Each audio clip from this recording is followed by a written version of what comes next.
तो चलिए सीधा आज के इस दिलचस्प विश्लेषण में चलते हैं। आज हमारे पास जो स्रोत सामग्री है वो एक बहुत ही क्लासिक और जबरदस्त कथा है, the acts of sincerity, Dawood और गिरा हुआ पेड़।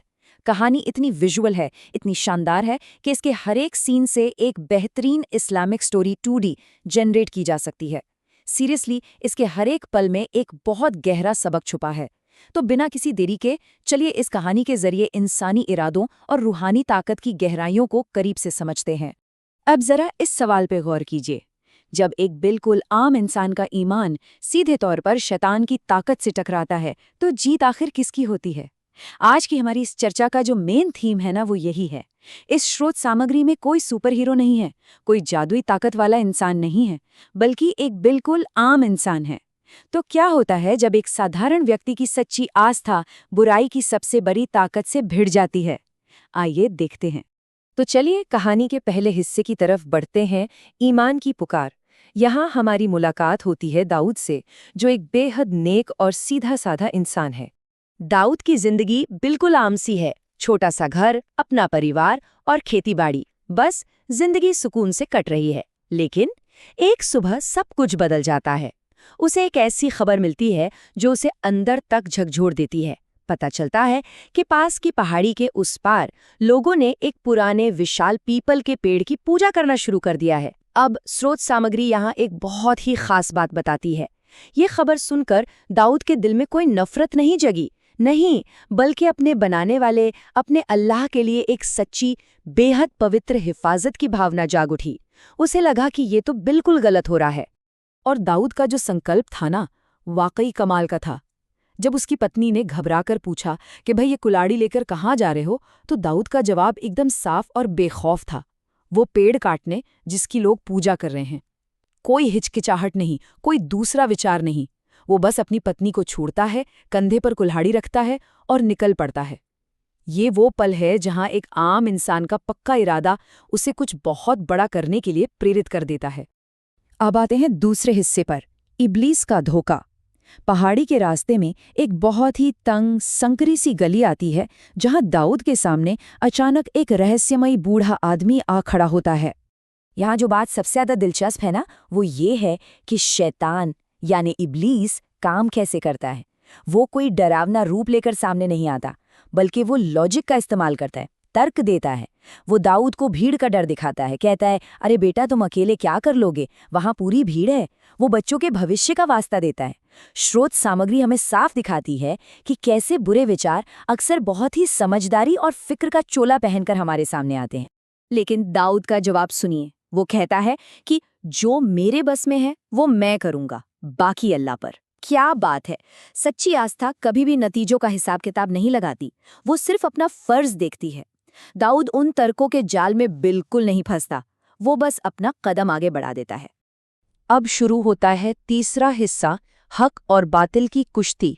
यहाँ बातों का सिलसिला खत्म होता है और एक सीधा टकराव शुरू होता है।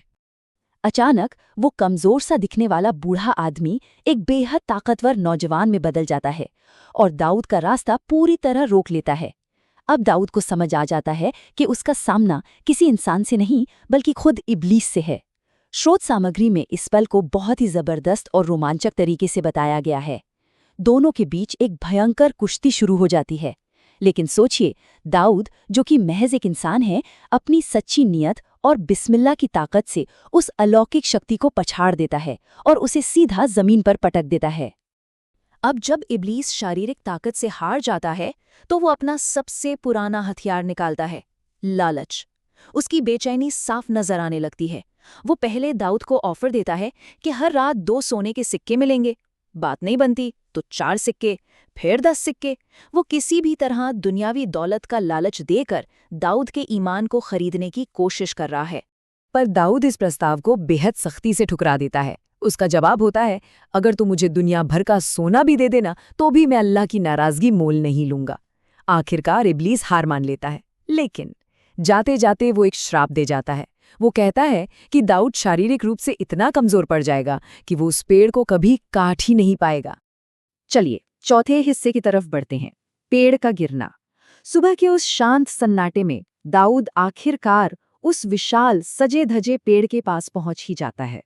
दाऊद अपनी कुल्हाड़ी उठाता है और पेड़ पर वार करना शुरू करता है, लेकिन कुछ ही वार के बाद उसके हाथ जवाब देने लगते हैं। वो बुरी तरह थक जाता है, पसीने से तरबतर हो जाता है। उसे लगने लगता है कि कहीं इब्लीस का वो श्राप सच तो नहीं हो रहा। कहानी में ये एक बहुत ही गहरी निराशा का पल है। यहाँ दाऊद को अपनी इंसानी सीमाओं का एहसास होता है। वह इतना विशाल पेड़ वो अकेला इंसान कैसे काट सकता है? और यहीं इस पूरी कहानी का सबसे बड़ा टर्निंग पॉइंट आता है।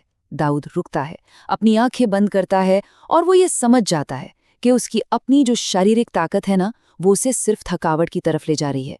वो सच्चे दिल से दुआ करता है कि ये काम उसकी अपनी ताकत से नहीं बल्कि ईश्वरीय ताकत से पूरा होगा। वो खुद को महज एक जरिया मान लेता है। और सच कहूं तो यही वो एहसास है जो पूरी बाजी पलट देता है, हार को जीत में बदल देता है। और फिर जब वो दोबारा कुल्हाड़ी उठाता है तो उसके वार में एक अलग ही शक्ति होती है। स्रोत सामग्री के मुताबिक ऐसा लगता है जैसे कोई और भी उसके हाथ थामे हुए है। और फिर एक जोरदार आवाज आती है, धड़ाम। और वो विशाल पेड़ जो इतने वक्त से झूठ और भटकाव का प्रतीक बना हुआ था, कांपती हुई जमीन पर आ गिरता है। काम पूरा हुआ, लेकिन कहानी अभी खत्म नहीं हुई है। 5वां हिस्सा, शैतान का आखिरी वार। वापस घर लौटते समय इब्लीस एक बार फिर दाऊद का रास्ता रोक लेता है। इस बार इब्लीस कोई कुश्ती नहीं लड़ता, वो कोई शारीरिक हमला नहीं करता, बल्कि एक बहुत ही खतरनाक मनोवैज्ञानिक जाल फेंकता है। वो दाऊद से बस एक सीधा सा सवाल पूछता है, अगर तुझे दोबारा पेड़ काटने निकलना पड़े तो क्या तू फिर जीतेगा? जरा सोचिए इस सवाल की गहराई को। ये दाऊद के मन में अहंकार और अपनी ताकत पर घमंड का बीज बोने की एक बहुत ही सोची समझी साजिश है। लेकिन दाऊद का जो जवाब था वो उसकी गहरी समझ को दिखाता है। वो बड़ी खूबसूरती से विश्लेषण करता है और कहता है कि उसकी जीत की असल वजह ये थी कि वो सिर्फ अल्लाह के लिए निकला था। उसके दिल में अपनी तारीफ सुनने की कोई लालसा नहीं थी, कोई ईगो नहीं था। लेकिन अगर अगली बार वो इस जीत के घमंड और दिखावे के साथ निकला ना, तो वो यकीनन हार जाएगा। दाऊद का ये जवाब इतना मुकम्मल था कि इसे सुनकर इब्लीस हमेशा हमेशा के लिए वहां से गायब हो जाता है। अब आते हैं हमारे आखिरी और छठे हिस्से पर, कहानी की सीख। आइए इस पूरे विश्लेषण के असर और इसकी सबसे अहम बातों को एक साथ समेटते हैं। इस घटना का जो असर हुआ ना, उसे समय के चश्मे से देखना वाकई बहुत दिलचस्प है। अगले दिन जब लोगों ने अपना वो पूजनीय पेड़ कटा हुआ देखा तो जाहिर है उनमें बहुत गुस्सा था। लेकिन दाऊद बिल्कुल निडर खड़ा रहा। उसने बेखौफ होकर सच को स्वीकार किया।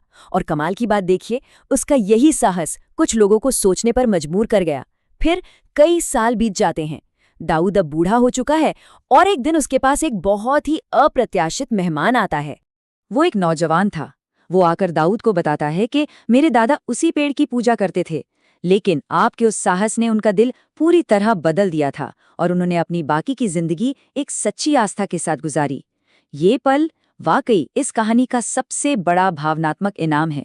ये हमें साफ तौर पर दिखाता है कि हमारे सच्चे कर्मों का फल हमें हमेशा तुरंत नहीं मिलता, बल्कि वो समय के साथ पकता है और आने वाली पीढ़ियों तक को बदल कर रख देता है।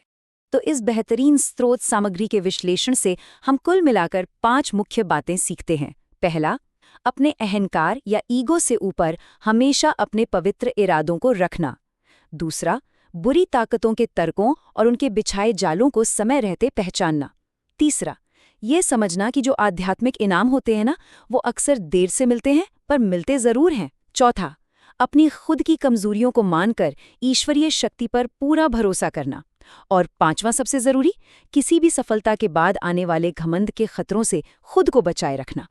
हम आज के इस विश्लेषण का समापन स्रोत सामग्री के एक बहुत ही गहरे और खूबसूरत उदाहरण के साथ करेंगे। और जो अल्लाह की राह में जिहाद करते हैं यानी संघर्ष करते हैं, हम उन्हें जरूर अपने रास्ते दिखाते हैं। ये पंक्ति इस बात की पूरी तरह पुष्टि करती है कि जो लोग सच्चाई के रास्ते पर डटे रहते हैं, उनके लिए रास्ते खुद ब खुद खुल जाते हैं। एक आम इंसान की ये कहानी हमें सोचने पर मजबूर कर देती है कि जब हमारे इरादे वाकई सच्चे हों तो दुनिया की कोई भी ताकत हमें नहीं रोक सकती। तो सवाल यह है कि क्या हमारे अपने इरादे भी इतने ही स्पष्ट और सच्चे हैं? इसी गहरे विचार के साथ हमारी आज की ये चर्चा यहीं समाप्त होती है।